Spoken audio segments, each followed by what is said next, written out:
नमस्कार दोस्तों। आज के इस वीडियो में हम भारतीय न्याय संहिता, जो कि पहले इंडियन एविडेंस एक्ट हुआ करता था, उसमें जो भी चेंजेस आए हैं उसके बारे में हम डिस्कस करेंगे। तो मेरे हिसाब से करीब 5 ऐसे चेंजेस हैं जो एक्ट में जो कि किए गए हैं। अदरवाइज़ काफ़ी हर बेयर एक्ट में आप कोई भी बेयर एक्ट उठा लीजिए, जैसे कि ये यूनिवर्सल की है, इसमें बहुत सारे चेंजेस इसमें गिनाए गए हैं जिसको कि मैं चेंजेस नहीं मानता और मेरे ख्याल से कोई भी लॉ स्टूडेंट नहीं मानेगा। जैसे कि किस चीज़ को हम चेंजेस नहीं मानते हैं वो मैं पहले क्लियर कर देता हूँ। कोई भी ऐसा चेंज जिसमें कि इंटरप्रिटेशन में कोई जिसका अर्थ में कोई बदलाव ना आया हो, जिससे उसको हम चेंज नहीं मानेंगे। वैसे तो लॉ में माना जाता है कि एक इवन अगर जो कॉमा भी चेंज होता है तो उसका भी फ़र्क पड़ता है, नॉट इवन। बट अगेन काफ़ी चीज़ें ऐसी हैं जिसका कोई मेजर इम्पैक्ट नहीं है, तो उसको मैं चेंजेस नहीं काउंट कर रहा हूँ। तो जिसमें कि सबसे पहली चीज़ है कि उसका नाम जो है भारतीय न्याय संहिता रख दिया गया है। सो मेरे हिसाब से इससे कोई फ़र्क नहीं पड़ता, तो इसको मैंने एज अ चेंज नहीं माना है। अगेन उसके अलावा काफ़ी चीज़ें हैं, जैसे कि पहले वर्ड जो बैरिस्टर, प्लीडर, अटर्नी, इन सबको चेंज करके अब एक स्टैंडर्ड मॉडर्नाइज फॉर्म जैसे कि एडवोकेट कहते हैं वो यूज़ कर दिया गया है। And coin has been change to currency और एनीथिंग जिसमें कि काफ़ी चीज़ें थी यूके से रिलेटेड जिसकी कोई ज़रूरत नहीं थी, अब तो वो सारी चीज़ें हटा दी गई हैं, and which is very normal. तो हम इसको एक बदलाव के रूप में नहीं देखेंगे, क्योंकि अगर जो इस टाइम भी ये लोग अगर जो सरकार ये नहीं हटाती तो फिर वो कब हटाती। तो अब आते हैं चेंजेस की तरफ। तो पहला, ऑल्दो इसमें 2000 आईटी एक्ट के आने के बाद इलेक्ट्रॉनिक और डिजिटल जो रिकॉर्ड्स हैं उनको काफ़ी हद तक एविडेंस एक्ट में इनकॉर्पोरेट कर लिया गया था, बट पूर्ण रूप से इनकॉर्पोरेट अब यहाँ पे किया गया है एविडेंस एक्ट में। तो हम इस चीज़ को एक मेजर चेंज मानेंगे कि डेफिनेशन ऑफ डॉक्यूमेंट जो है उसको चेंज करके नहीं, तो फिर अगर जो इसमें इंक्लूड कर दिया गया है प्रॉपर तरीके से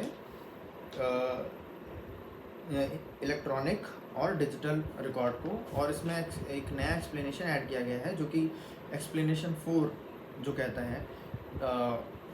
है कि an electronic record on emails, server logs, documents on computers, laptop, smartphone, messages, website, locational evidence and voice mail message stored on digital device are document. So ये एक तरीके से लिस्ट प्रोवाइड करता है कि इन सब चीज़ों को डॉक्यूमेंट माना गया है। So this is a very good change, जिसमें इन्होंने काफ़ी चीज़ों को इंक्लूड किया है डॉक्यूमेंट्स में।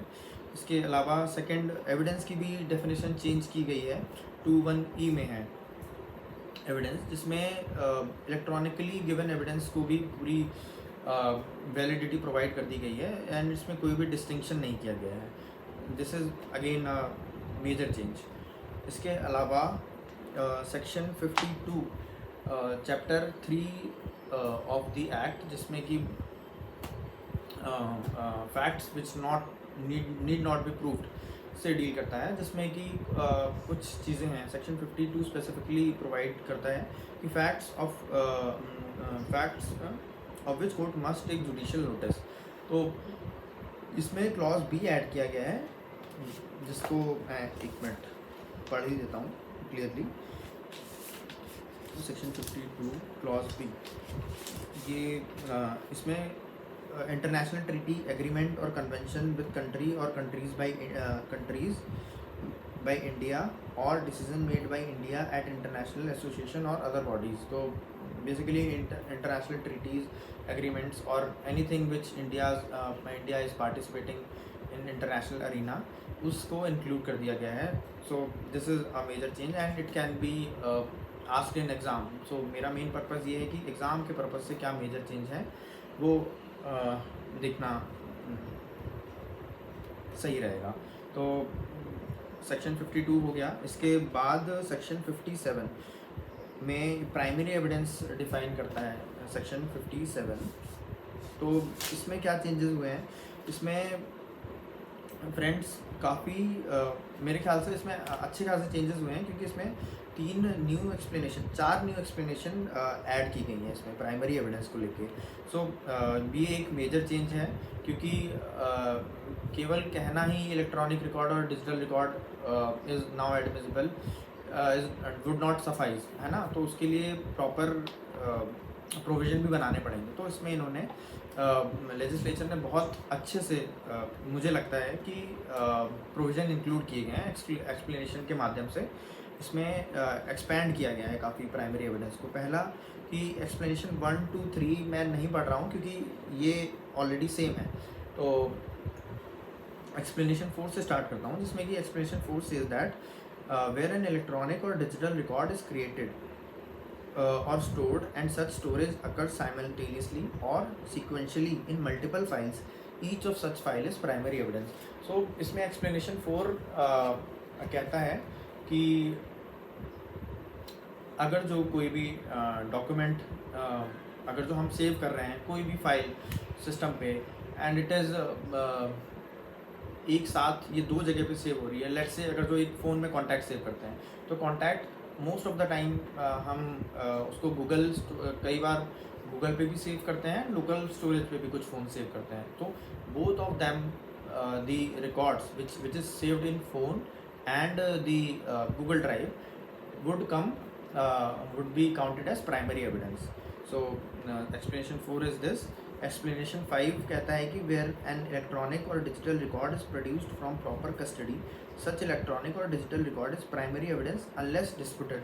So ये भी एक बहुत ही empowering provision है, जिसमें ये specifically related to electronic evidence कि अगर जो कोई भी डॉक्यूमेंट है, अगर जो उसकी प्रॉपर कस्टडी से आ रहा है, जैसे कि अगर जो कोई फ़ोटो मैंने खींची है तो वो मेरे से आ रही है, मेरी तरफ से आ रही है, तो that would be a proper custody.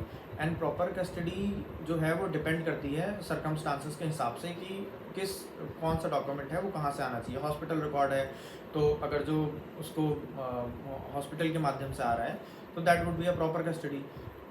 And इसमें एक प्रजम्पशन ये है कि that would be deemed to be primary evidence unless it is disputed. So the moment it is disputed it may become secondary evidence, and that वो पूरा interpretation पे depend करता है। बट अभी मुझे जो इतना समझ में आ रहा है कि उसको प्राइमरी एविडेंस माना जाएगा जब तक कि किसी ने उसकी वैलिडिटी को चैलेंज नहीं किया है कि ये किस प्रॉपर कस्टडी से है कि नहीं है। अगर जो प्रिजम्पशन इसको दिया गया है, तो आई थिंक आप समझ गए होंगे। इसके बाद एक्सप्लेनेशन 6 कहता है कि where a video recording is simultaneously recorded in electronic form and transmitted और ब्रॉडकास्टेड और transmitted to another, each of the stored recording is primary evidence. I'm sorry, I'm reading it again. Where a video recording is simultaneously stored in electronic form and transmitted or broadcast or transferred to another, each of the stored recording is primary evidence. So हम जैसे cricket देखते हैं तो उसमें एक recording जो हो रही है वो कई जगह स्टोर होती है, लाइक हॉटस्टार पे भी ब्रॉडकास्ट होती है, and they must be saving local भी रिकॉर्डिंग सेव करते होंगे, एंड वो स्क्रीन स्टेडियम पे स्क्रीन है उस पर भी वो उसको डिस्प्ले करते हैं। सो एक चीज़ तीनों जगह हो रही है, तो तीनों would be primary evidence. Explanation 7 बोलता है वेयर एन इलेक्ट्रॉनिक और digital record is stored in multiple storage spaces in a computer resource, each such automated storage including temporary files is a primary evidence. So ये इन्होंने क्योंकि computer इंसानों की तरह नहीं काम करता है, वो कोई भी डॉक्यूमेंट है वो मल्टीपल जगह स्टोर करता है। जैसे कि अगर जो हम कोई डॉक्यूमेंट बना रहे हैं, तो डॉक्यूमेंट वो पहले एक टेम्परेरी स्टोरेज में स्टोर करता है to prevent data loss, and secondly वो वहाँ पे भी स्टोर करता है जिसमें हम डेजिग्नेटेड फोल्डर में जहाँ पे हम उसको सेव करते हैं, है ना। और उसके अलावा जैसे कई लोगों ने अगर जो इंटरनेट डाउनलोड मैनेजर सॉफ्टवेयर है उसको यूज़ करके अगर जो डाउनलोडिंग की होगी, तो आपने देखा होगा कि वो डाउनलोडिंग करते समय मल्टीपल पैकेट्स में सेव करता है फाइल, और डाउनलोड जब कंप्लीट हो जाता है तब उसको मर्ज करता है। तो उसका मतलब कि वो कई जगह सेव कर रहा है, तो ऑल ऑफ देम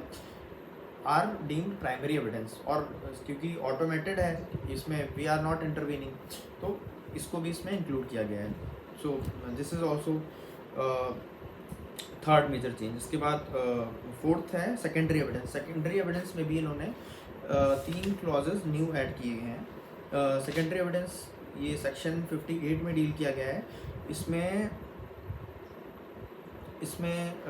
पहले जो क्लॉजेज हैं उनमें मैं नहीं जाऊंगा क्योंकि वो ऑलरेडी आप देख सकते हैं, और तो मैं केवल उतने ही क्लॉज बोल रहा हूँ जो कि चेंजेस में ऐड किए गए हैं.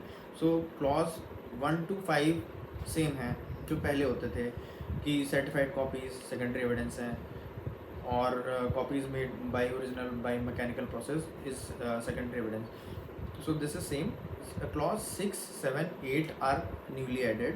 इसमें क्लॉज 6 ओरल एविडेंस को भी ओरल एडमिशन को as a secondary evidence include